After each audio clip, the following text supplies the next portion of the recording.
Hello दोस्तों, आपका स्वागत है मेरे YouTube channel Swami Vivekananda science classes by E.R. Manjil Verma. दोस्तों, आप इस वीडियो में कार्बन एंड इट्स कंपाउंड के आगे की चीज़ों को पढ़ेंगे और आपको उसके पहले एलोट्रोप्स ऑफ कार्बन, कार्बन के अपर रूप, कार्बन के कितने रूप होते हैं, कार्बन किस फॉर्म में पाया जाता है।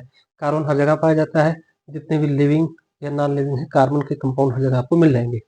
तो ये है मीनिंग ऑफ एलोट्रोप्स क्या होता है और इसके 3 अपर रूप हैं, डायमंड रूप में, ग्रेफाइट रूप में और फ्लोरेंस के। और इनका स्ट्रक्चर अलग अलग होता है, अभी हम इसको जिक्र करेंगे।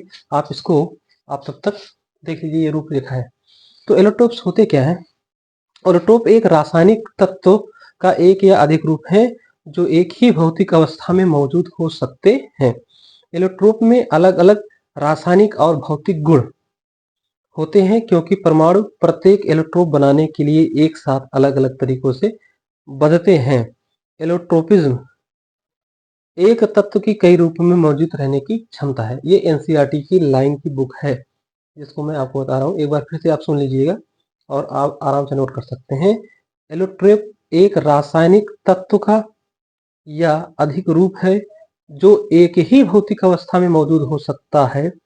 एलोट्रोप में अलग अलग रासायनिक और भौतिक गुण होते हैं क्योंकि परमाणु प्रत्येक एलोट्रोप बनाने के लिए एक साथ अलग अलग तरीकों से बंधते हैं। एलोट्रोपिज्म एक तत्व की कई रूपों में मौजूद रहने की क्षमता है। तो यही है एलोट्रोप में, कार्बन का ही है। ये 3 अवतार हैं, जैसे ब्रह्मा विष्णु महेश। तो इसमें जो है, और जो देखो, अगर हम बात करें डायमंड की, ये डायमंड के बारे में आप जानते हैं, कहते हैं ना ये लड़का हीरा है, हीरा। ये मतलब बोला जाता है ना। तो डायमंड की एक विशेषता है, इसका स्ट्रक्चर अगर आप देखेंगे, यहाँ पर देखें, और ये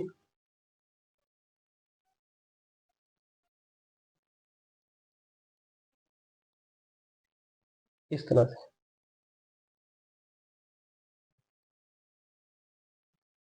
ठीक है, इस तरीके से आपका होता है। ये आपका ये आपका प्रत्येक carbon item, diamond is link 4 other carbon items. ये कार्बन 4 अलग रूपों, मतलब डायमंड में प्रत्येक कार्बन एक 4 से उसका बना रहता है, 4 आइटम से। Each carbon atom in diamond is link to 4 other carbon atoms. प्रत्येक कार्बन आइटम 4 और ये भी कार्बन से ही जुड़े होते हैं, 4 कार्बनों से जुड़े होते हैं, ठीक है। और डायमंड की विशेषता क्या है? It is diamond is hardest natural substance known.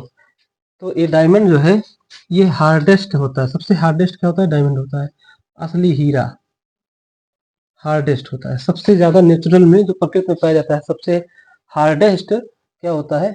Diamond होता है, सबसे कठोर। आपने मूवी भी देखा होगा हीरा, ठीक है। असली हीरो को कितना भी पीटो बहुत हार्ड होता है, और ये नेचुरल सब्सटेंस आपको पता होना चाहिए होता है। अब इसका जो है, आपने आपको बताया कि ये डायमंड में प्रत्येक कार्बन परमाणु और अलग 4 कार्बन परमाणुओं से जुड़े होते हैं। इसका स्ट्रक्चर इस शेप में होता है, जैसे समझिए ऐसे ट्राइंगल ऐसे थोड़ा बना लीजिए हल्का सा समझने के लिए। अब यहाँ पर जैसे ये निकला है, ये यहाँ से 2, 3, 4, अब ये 4 और से जुड़ा होगा कहीं से, 1, 2, 3, और कहीं से मान लीजिए 4। मतलब इस तरह से प्रत्येक जो कार्बन परमाणु है ना, सी, ये प्रत्येक कार्बन परमाणु ऐसे कुछ शेप का आता है। मतलब इस तरह से आप कर लेंगे कि प्रत्येक कार्बन परमाणु 4, इसको आप इमेज अच्छे से कर लीजिएगा। मतलब प्रत्येक कार्बन परमाणु 4 अलग कार्बन परमाणु से अटैच होते हैं। अब आ गया, और सबसे कठोर भी होता है। अब इसके बाद आ गया ग्रेफाइट के बारे में। ग्रेफाइट के बारे में, in graphite each carbon atom is link to 3 other carbon atom. इसमें जैसे 4 से लिंक था, इसमें जो है 3 पे लिंकअप होगा, ऐसे ऐसे ऐसे। इसका हम जरा स्ट्रक्चर बताते हैं किस तरह से रहता है लगभग। इसका स्ट्रक्चर ऐसे कुछ रहता है ग्रेफाइट का, इस तरह से। ये ये ये ये ये ठीक है, ये और ये कुछ इस तरह का ऐसे डिस्क टाइप का होता है, ये कुछ ऐसे डिस्क टाइप का होता है।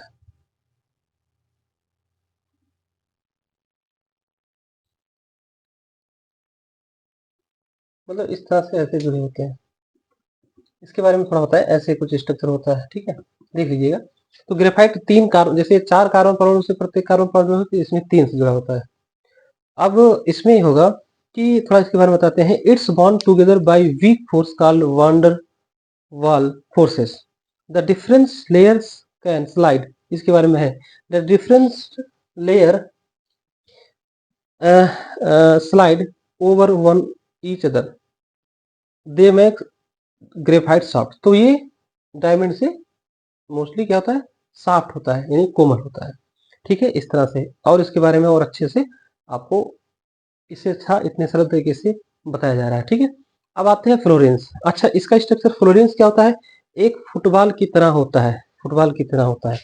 उसमें कार्बन के, इसका स्ट्रक्चर, इसका स्ट्रक्चर जानते हैं कैसा रहता है इसका, फ्लोरेंस का, एक फुटबॉल C60, और इसको हम एक किसके नाम पे रखा गया था, किस साइंटिस्ट के नाम पर, रॉबर्ट रॉबर्ट बी यूस बक मिनिस्टर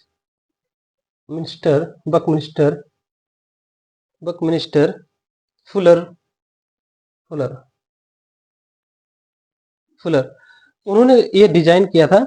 और ये किस तरह का होता है, कार्बन के C60 आपस में इस तरह फुटबॉल की तरह ऐसे ऐसे बनाते हैं, कुछ इनका शेप रहता है, कुछ इस तरह का होता है, ठीक है।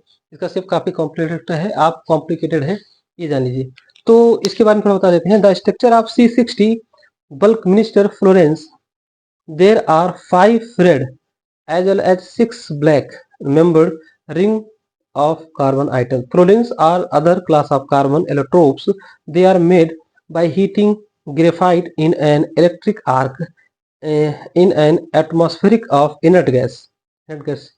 This fluorines looked like a geodesic dome. The name Buckminster Fluorines was given in the honor of American architect थे, ये अमेरिकन के आर्किटेक्ट जिनका पूरा नाम रॉबर्ट बल्कमिनिस्टर फुलर था, who design geodesic dome structure flair international exhibition. तो ये थोड़ा बहुत ये था कि कार्बन के कितने अपूर्व होते हैं, आपने जाना डायमंड, ग्रेफाइट, फ्लोरेंस, उनका एटॉमिक स्ट्रक्चर क्या होता है, फ्लोरेंस के बारे में पढ़ा कि उनकी किसके नाम पे रखा गया है, इसकी परमाणु संरचना लगभग फुटबॉल के जैसा होता है, C60 होता है। तो आज का वीडियो यहीं तक सीमित रखते हैं, बहुत बहुत धन्यवाद।